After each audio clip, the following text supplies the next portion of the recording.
ಕಳೆದ ವರ್ಷ ಮಳೆ ಅಭಾವದಿಂದಾಗಿ ಡೆಡ್ ಸ್ಟೋರೇಜ್ ಹಂತಕ್ಕೆ ತಲುಪಿದಂತಹ ತುಂಗಭದ್ರಾ ಜಲಾಶಯ ಸದ್ಯ ಏನಂತಂದರೆ ಇನ್ಫ್ಲೋ ಶುರುವಾಗಿದ್ದು ರೈತರ ಮುಖದಲ್ಲಿ ಮಂದಹಾಸ ಶುರುವಾಗಿದೆ.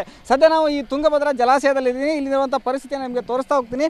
ನೀವು ನೋಡ್ತಾ ಇರ್ಬೋದು, ಕೇವಲ ಏನಂತಂದರೆ 15 ದಿನಗಳ ಹಿಂದೆ ಅಷ್ಟೇ ಈ ಒಂದು ಜಲಾಶಯ ಸಂಪೂರ್ಣವಾಗಿ ಒಂದು ಡೆಡ್ ಸ್ಟೋರೇಜನ್ನು ಹಂತಕ್ಕೆ ತಲುಪಿ ಹೋಗಿತ್ತು. ಇಲ್ಲಿರುವಂಥ ಜನರಿಗೆ 4 ಜಿಲ್ಲೆಗಳಿಗೆ ಕುಡಿಯುವ ನೀರು ಮತ್ತು ಕೃಷಿಗೆ ಇನ್ನಿತರ ಕೈಗಾರಿಕೆಗಳಿಗೆ ಜೀವನಾಧಾರವಾದಂತಹ ಈ ಒಂದು ಜಲಾಶಯ ಡೆಡ್ ಸ್ಟೋರೇಜ್ ಬಂದಿದ್ದು ಸಾಕಷ್ಟು ಆತಂಕಕ್ಕೆ ಶುರುವಾಗಿತ್ತು. ಆದರೆ ಕಳೆದ ಏನಂತಂದರೆ 15 ದಿನಗಳಿಂದ ಸುರಿಯುತ್ತಂಥ ಮಳೆಯಿಂದಾಗಿ ಈಗಾಗಲೇ ಏನಂತಂದರೆ ಈ ಒಂದು ಜಲಾಶಯಕ್ಕೆ ಇನ್ಫ್ಲೋ ಶುರುವಾಗಿದ್ದು ಸದ್ಯ ಇವತ್ತಿನ ಮಟ್ಟಕ್ಕೆ 4024 ಕ್ಯೂಸೆಕ್ ನೀರು ಪ್ರತಿದಿನ ಏನಂತಂದರೆ ಇಲ್ಲಿ ಒಂದು ಇನ್ಫ್ಲೋ ಶುರುವಾಗಿದೆ. ಹೀಗಾಗಿ ಏನಂತಂದರೆ ಸಾಕಷ್ಟು ಇಲ್ಲಿರುವಂಥ ಜನರಿಗೆ 4 ಜಿಲ್ಲೆಯ ಜನರಿಗೆ ಸಾಕಷ್ಟು ಒಂದು ಸಂತೋಷ ಆಗಿದೆ ಅಂತ ಹೇಳ್ಬೋದು. ಯಾಕಂದರೆ ಈ ಒಂದು ಜಲಾಶಯ 110 TMC ಏನು ಸಾಮರ್ಥ್ಯದ ಈ ಒಂದು ಜಲಾಶಯ ಸಂಪೂರ್ಣವಾಗಿ ಭರ್ತಿಯಾದಂಥ ಸಂದರ್ಭದಲ್ಲಿ ಏನಂದರೆ ಮುಂದಿನ ದಿನಗಳಲ್ಲಿ ಬೇಸಿಗೆ ಇರ್ಬೋದು,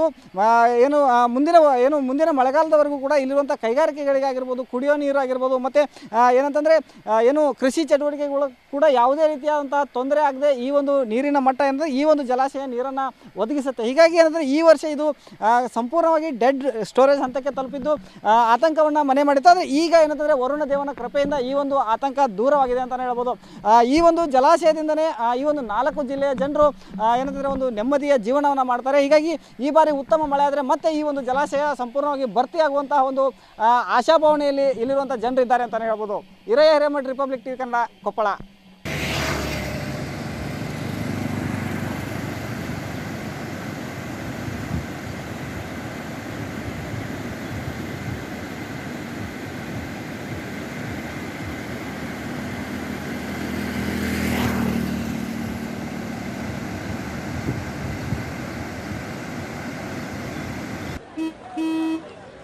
ನಡಿ, ಈಗ ಶುರು ಮಾಡೋಣ.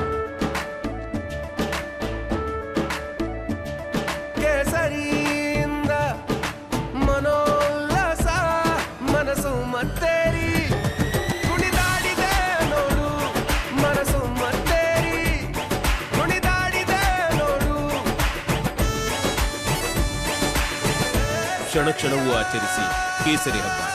ವಿಮಲ್, ಬಾಯಲ್ಲಿ ಹೇಳಿ ಕೇಸರಿ.